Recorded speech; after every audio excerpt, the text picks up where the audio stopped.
Yes children, तो हम लोग वो पढ़ते हैं advantages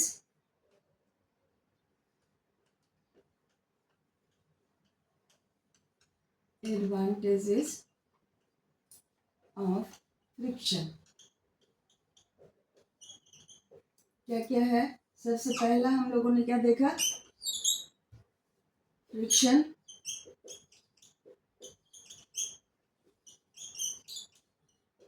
helps us to walk on the floor or surface without slipping.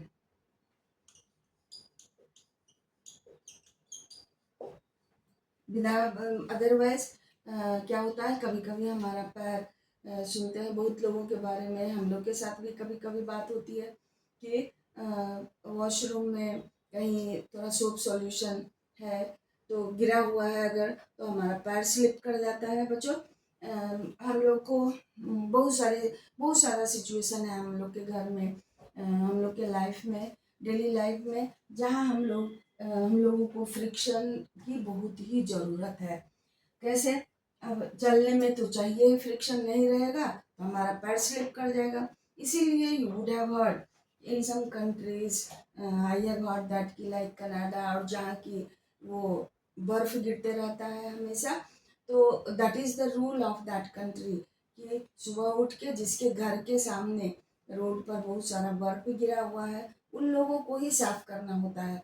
अगर कोई आदमी उस पर स्लिप करके गिर गया, then the FIR will be done on the person, जो घर का जो मालिक है उस पर ही केस हो जाएगा, उसको ही पुलिस पकड़ के ले जाएगी। तो आपने क्यों अपने घर के सामने के बर्फ को नहीं हटाया?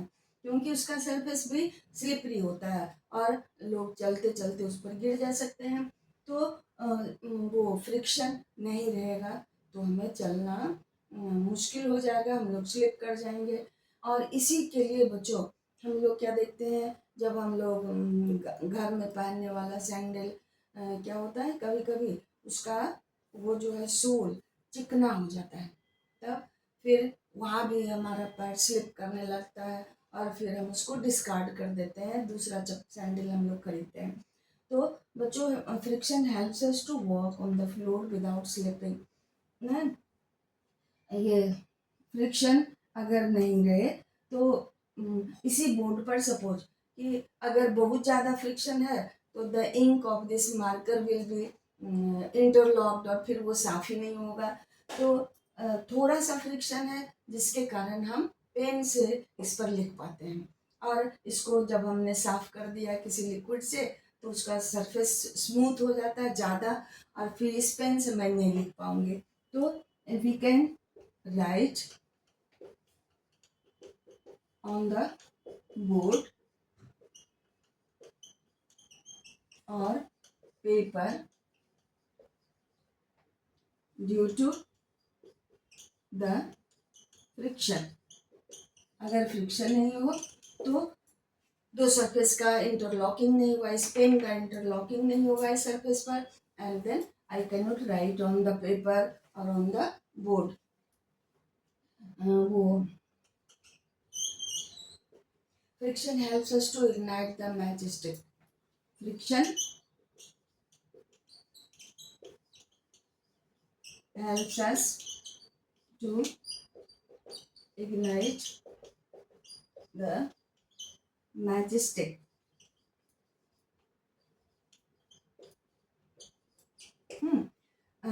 ये हमें घर में हम लोग का ऑयल कंटेनर है, ऑयल सस्पेंसर है, तो अगर उसके सरफेस पर ऑयल लगा होता है तो कभी कभी वो हमारे हाथ से स्लिप कर जाता है, वहाँ फ्रिक्शन होना जरूरी है। To hold something, to hold something in hand, friction is necessary।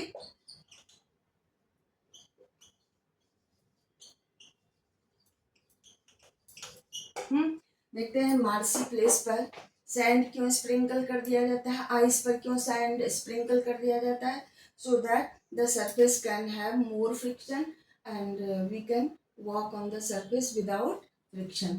So children, these are many more advantages are there. उसे आप लोग आप खुद से भी इसको रिकॉल कर सकते हो। तो इस तरह से ये हमारा हो गया फ्रिक्शन का एडवांटेज। फ्रिक्शन का डिसएडवांटेज क्या क्या होगा, अगर ज़्यादा फ्रिक्शन है तो soles of the shoes get rubbed very faster and they get torn off also. देखते हैं व्हीकल का टायर हम लोग समय समय पर बदलना, हम लोगों को समय समय पर बदलना पड़ता है, नहीं तो क्या होगा, वो स्लिपरी हो जाएगा, वो अच्छे से मूव नहीं कर पाएगा रोड पर, उसको ग्रिप नहीं होगा, वो हुआ। उसके बाद वो क्या कहते हैं, सोल स्पोर्ट्स शू के सोल्स में देखते हैं स्पाइक्स लगा होता है to increase friction. So children these are in very useful things जिसे हमें जानना, अपने डेली लाइफ में जानना बहुत ज़रूरी होता है। और इस तरह से ये सारा हो गया एडवांटेजेज ऑफ फ्रिक्शन। अब डिसएडवांटेजेज ऑफ फ्रिक्शन, अगर ज़्यादा फ्रिक्शन है तो soles of the shoes will get turn off, tyre of vehicles will get turn off, वो क्या होता है, फिर ज़्यादा फ्रिक्शन के कारण वेस्टेज ऑफ एनर्जी भी होता है चिल्ड्रन। तो इस तरह से एडवांटेज फ्रिक्शन का बहुत सारा है, और इसीलिए हम लोग क्या कहते हैं, friction is a necessary evil. Necessary evil, जरूरी वाला दुश्मन है, ठीक है। फ्रिक्शन को कहा जाता है necessary evil for that reason कि ये हमारे लाइफ में ज़रूरी भी है, इसके बिना हमारा लाइफ चल भी नहीं सकता है, और अगर ये बहुत ज़्यादा है तो भी इसका डिसएडवांटेज है। तो जरूरी भी है और नहीं भी जरूरी है, कहीं कहीं हम लोग के डेली लाइफ में ये बहुत ज़रूरी है और कहीं कहीं ज़रूरी नहीं भी है, तो इसे हम लोग क्या कहते हैं, नेसेसरी एविल। तो इस स्टेटमेंट को एक्सप्लेन करने में हम कुछ एडवांटेजेस दे देंगे और कुछ डिसएडवांटेज दे देंगे, और इस तरह से इस टॉपिक को हम लोग अच्छे से एक्सप्लेन कर लेंगे। तो बच्चों, ये हमारा advantages and disadvantages of friction हो गया। उसके बाद अब हमारा थोड़ा सा कुछ टॉपिक बचा हुआ है, like how to increase friction, how to reduce friction. उसके बाद fluid friction means friction in liquid and gases, this topics are left. तो आज के लिए बस इतना ही रहने देते हैं, नेक्स्ट डे हम लोग बचा हुआ टॉपिक पढ़ेंगे बच्चों। तो देखते रहिए वीडियो, समझते रहिए, आपको बेनिफिट हो मेरे वीडियो से, मेरे मेहनत से, मेरे हार्ड वर्क से, तो that will make me happy, and so thank you for watching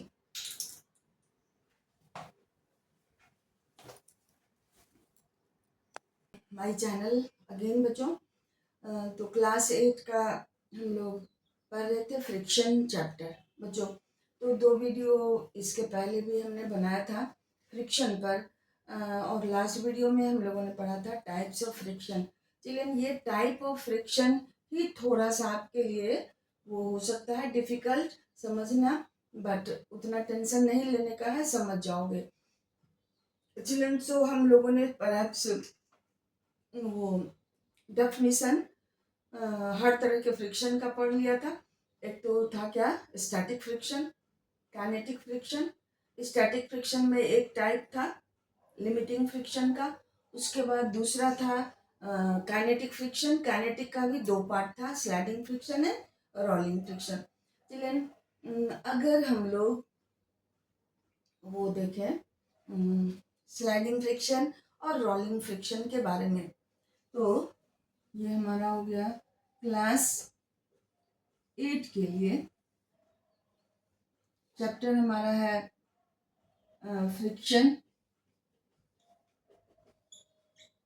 okay, अब इस चैप्टर में चिल्ड्रन वो थोड़ा सा हम लोग देखते हैं कि ये स्लाइडिंग फ्रिक्शन,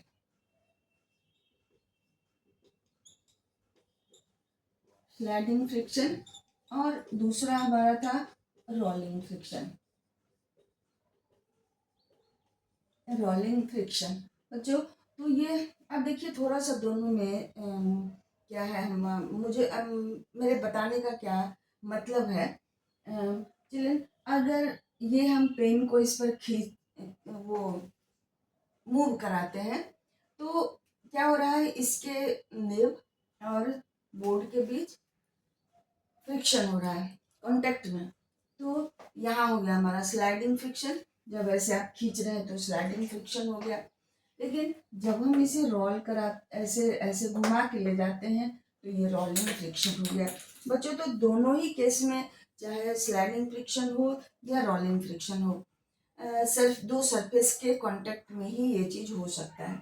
अब अगर हम आपसे पूछें, इमेजिन करो कि इस दोनों में कौन ज्यादा होगा, तो अगर थोड़ा सा भी आपने समझा होगा तो जरूर आप आंसर इसका दे सकते हो कि स्लाइडिंग फ्रिक्शन ही ज्यादा होगा, क्योंकि स्लाइडिंग फ्रिक्शन के समय सरफेस एरिया कांटेक्ट में होता है, इसलिए स्लाइडिंग फ्रिक्शन ज्यादा होगा किससे, रोलिंग फ्रिक्शन से। क्योंकि रोलिंग फ्रिक्शन के समय कम एरिया कांटेक्ट में होता है, इसलिए रोलिंग फ्रिक्शन स्लाइडिंग फ्रिक्शन से हमेशा कम होगा। F sliding is greater than F rolling. ठीक है, चलिए, सो ये हो गया। इसके पहले वाले वीडियो में और भी फ्रिक्शन के बारे में हम लोगों ने देखा था कि कौन सा फ्रिक्शन ज्यादा होता है, कौन कम होता है। अब यहाँ हम लोग एक चीज और देखते हैं, कॉज ऑफ रोलिंग फ्रिक्शन। पहला क्या है इसका कॉज, व्हेन द, इसको कर सकते हैं change in the shape of rolling object, और दूसरा change in the shape of the flat surface on which the object rolls. Children, change in the shape of rolling object and change in the shape of flat surface on which the object rolls. बच्चों, तो first one हम लोग समझने की कोशिश करते हैं। हम लोग देखते हैं कि हमें अक्सर अपने व्हीकल के टायर में हवा भरवाना होता है, तो उसका रीजन क्या है, अगर हवा उसमें कम होगा तो क्या होगा, जब रोड पर चलना होगा व्हीकल को, तो मान लीजिए ये हमारा रोड है, इस पर व्हीकल को चलना होता है, तो अगर लेस एयर है टायर में तो उसका नीचे वाला पोर्शन इस तरह से फ्लैट हो जाएगा। चलिए, यू कैन अंडरस्टैंड हियर, ये फ्लैट हो गया। तो अब फ्लैट होने के कारण ज़्यादा एरिया कांटेक्ट हो जाएगा और इस तरह से इंटरलॉकिंग ऑफ सरफेसेस ज़्यादा हो जाएगा, ये उसका ग्रूव और एलिवेशन एक दूसरे में ज़्यादा अटैच होगा और इस तरह से फ्रिक्शन ज़्यादा हो जाएगा। रोल करते समय इसको ज़्यादा प्रॉब्लम होगा, ज़्यादा फ्रिक्शन होगा।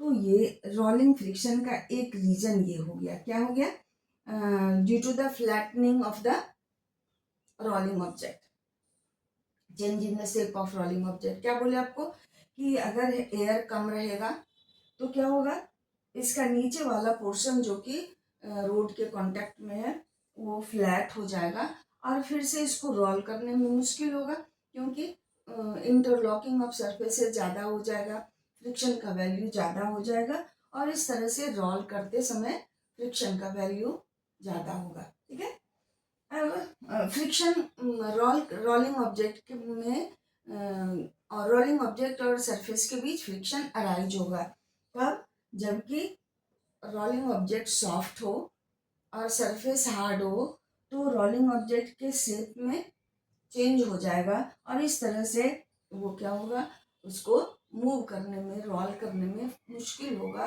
और इस तरह से यहाँ रोलिंग फ्रिक्शन अराइज हुआ। अब नेक्स्ट वन देखिए, ये सेकेंड वाला change in the shape of the flat surface. अब अगर ये क्या हो गया, rolling object is softer than the other surface on which the object rolls। दूसरे में अब रोलिंग ऑब्जेक्ट हार्ड है, अब और सरफेस सॉफ्ट है।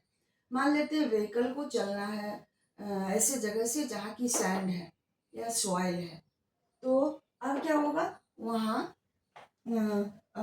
वो और रोलिंग, ये जो उसका व्हीकल का टायर है उसमें हवा अच्छे से भरा हुआ है, इसके शेप में कोई चेंजिंग नहीं हो सकता है। लेकिन इसको चलना है, यहाँ है सैंड या सॉफ्ट सरफेस है, ऐसे ही है, रोड नहीं है और ऐसे ही सरफेस है, सॉइल है। अब क्या होगा कि ये टायर थोड़ा सा अंदर धंस जाएगा और इस तरह से सरफेस में मतलब ये टायर के आगे यहाँ एलिवेशन हो गया और यहाँ डिप्रेशन हो गया। अब इस टायर को इस एलिवेशन पर चढ़ने में, रोल करने में मुश्किल होगा क्योंकि इसके आगे ऊपर उठा हुआ है। तो इस तरह से दो सिचुएशन में रोलिंग फ्रिक्शन अराइज होता है। एक तो कब, जब रोलिंग ऑब्जेक्ट सॉफ्ट हो, और दूसरे में क्या, जब the surface on which the object rolls वो सॉफ्ट हो, तो उसके शेप में चेंज हो जाएगा और इस तरह से रोलिंग फ्रिक्शन अराइज होगा। चलें, तो हम लोगों ने अभी क्या देखा कि रोलिंग फ्रिक्शन का रीज़न क्या है। ऑल्दो ये आपके बुक में हो ना हो, लेकिन जानना चाहिए क्योंकि ये चैप्टर हम लोगों ने पढ़ा है इसलिए। तो इस तरह से हमारा ये टॉपिक हुआ कि रोलिंग फ्रिक्शन कैसे अराइज होता है। ठीक है बच्चों, अब क्या करते हैं, इसके बाद हमारा फ्रिक्शन में जो टॉपिक है वो है एडवांटेजेस ऑफ फ्रिक्शन। चिल्ड्रन, अगर फ्रिक्शन नहीं हो सरफेस पर, हम लोग जहाँ चलना है तो क्या होता है, हमारा पैर स्लिप कर जाएगा, हम गिर जाएंगे। तो वहाँ फ्रिक्शन हमें हेल्प करता है। Friction helps us to walk on the surface, otherwise our leg can slip.